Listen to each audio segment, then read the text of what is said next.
Hi, it's Craig at Fludded, and I thought I would talk about this little top light here. It's a VIJIM or VIJIM top light. It's one I've had for a while now, and it's a great light. So I thought, well, make a video about it.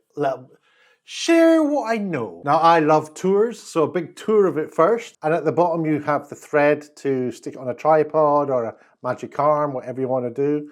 Swing it around to the side. You've got some dials there. You've got, this is a sprung dial. This is just a thing for dimming. And then you've got a mode button there as well. Flipping it over to this side, it's just a little bit of, you see that? The back has nothing really. This is just some sort of branding sticker. But there is a screen here, which if I switch it on by pressing the mode button, and I hold the mode button, it switches on there. It's flashing with the police lights at me. But as you can see that has a display at the back there telling you all the different information about the modes as you flick through them. I'll show you that in detail in a minute. First of all, looking at the size of it, it's about the same size as, say, a mobile phone. This is an iPhone 8 Plus. And it comes with this unremovable or non-removable diffuse on it, which is actually really nice. You can actually get another one that goes over the top. This is like a lovely silicon rubbery material, and that'll go on the top. And then if you wanted, you can even put this on it, which is a nice little honeycomb device, I guess, again made of the silicon rubber. And this will obviously stop the light bleeding out the sides and make a very directional sort of effect. So that's really great. The light is super light for a light. I absolutely love it. It does not have a removable battery, so you do have to charge it up, and you can sort of have it charging as you're using it if you like, but it takes the old USB-C, is that? USB-C, pops in there, and then you can, if you want to get a super fast charger like this one, I'll put a link for all this stuff down in the description, and that tells you how much charge is left in this charger. And this is a super high speed charger, very cheap. I can just have it charging away, or I can have this actually attached to the back to be like a little battery pack for it. Whatever you want to do, get it lasting with you all day. As well as a little shoe mount to mount on top of your camera. You've also got that lovely silicon made, like rubbery silicon, very durable. These actually do have names, but I can't remember what they're called. But we know what it does. It stops the light dissipating in all directions. It does a very directional light for lighting faces. And then if you want to really kind of disperse the light and make it super soft, you can put this on top of it as well. Again, a lovely silicon diffuse. So let's have a look at the different modes. First of all, I'll press the button on the side here to switch it on. And it's press and hold. And it's lighting up. And then you can see various information there. It's telling you the color temperature is 6940 Kelvin. And then the brightness is 41%. So I can increase the brightness to 100%. It looks kind of like that. I'll turn it to the camera, but you don't really want to see that. It's pretty bright, although I'll show you on the face in a second. I can also change using the jog wheel, which is a sprung wheel, I can change the color temperature, which I should probably put something white there so you can see the color temperature changing.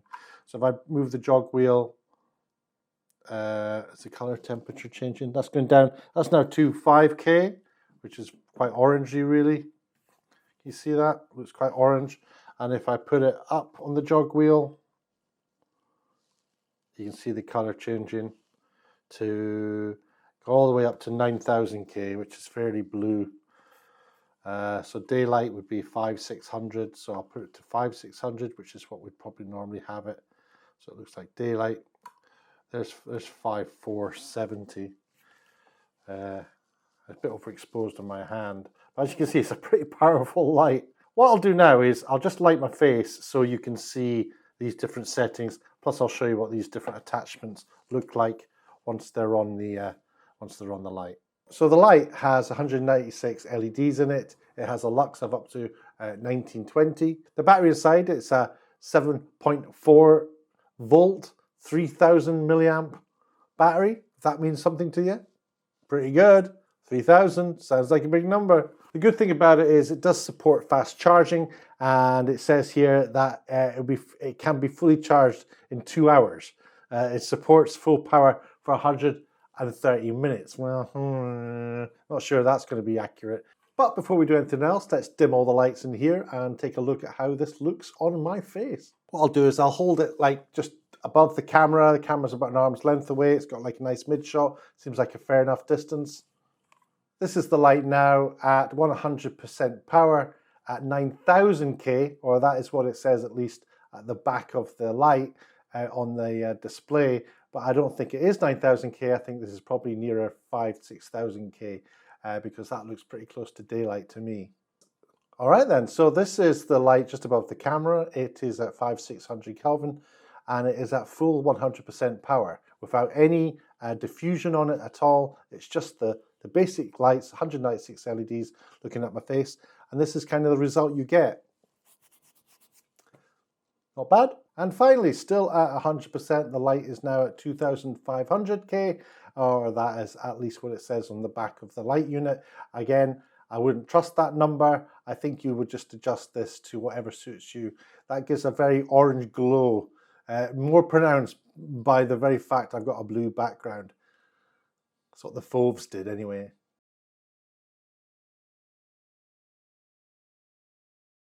You can also see on the back, I've just pressed the mode button at the side and it's brought up the RGB setting. Again, if I use the jog wheel, it's got a blue light on it at the moment. You can see it on my face. Well, if I jog the wheel, I can change the blue and it slowly goes to like a nice white light. And now it's gone through to magenta.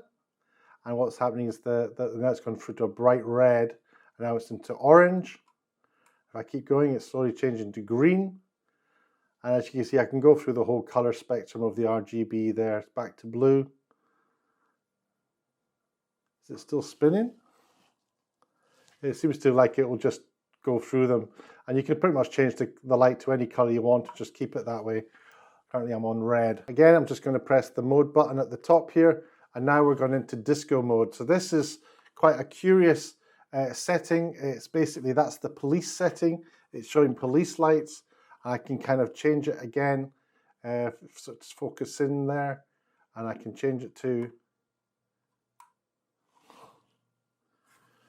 I don't know what all these settings are, but I don't really know. What's that one called? Just blue flash. What I'll do is I'll just flick through them. Hopefully you can see them. Maybe I can zoom in on it as I flick. And I'll try not to be too ill as it flashes at me. There's quite a few different ones. It's the strobe one I'm worried about, which I know is coming. That's just like a flashing orange. That's the strobe. I think that's to mimic lightning. That is it ambulance or doctor maybe? Oh, that's the strobe. I don't have a fit. So as you can see, it's just got lots of little settings you can use. And all in all, what's that? It's a faulty bulb. So what I'll do now is use the normal light on here, the normal light setting, which is just like 5–6K, something like that. And I'll use this as well, just to see how different this looks when it lights the face with this on. What I'll do now is just, I'll go to like the daylight setting, or what I think is the daylight setting, not necessarily what the numbers say on the back. And I'll put this attachment on as well, so you can sort of see the difference between what it looks like with this and what it looks like with that. For that, I'm going to need a little tripod. There is no other light on my face apart from the natural light in the room. And I've set the light to kind of what I would associate with kind of daylight, maybe a little bit more orange than daylight. But this part of the test is all about showing you the difference between having the no diffuse on there and not having this honeycomb filter on there. And I guess the next stage is to show you what it looks like with the honeycomb filter on it. So let's take a look. So this is what it looks like with the honeycomb filter over the light. As you can see, it feels a lot dimmer, so maybe hopefully it looks a lot dimmer to back up what I'm saying.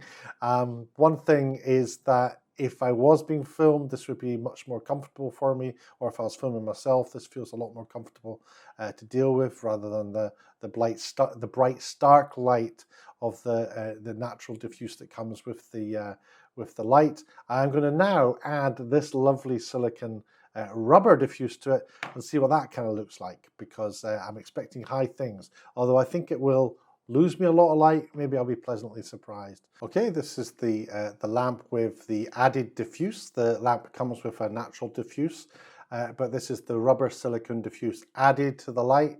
And as you can see, it has a slightly softening effect on my beautiful face. And I think not too bad. Quite a nice warm glow, some rather unflattering shadows in places, but you'd expect shadows. It's all to do with, are the shadows softened as a result of adding the diffuse to the lamp? And I would be quite happy with this if I was shooting out in the open and had this on top of my camera. So I'm kind of like considering how the versatility of what you can do with this light. I think it works out quite nicely.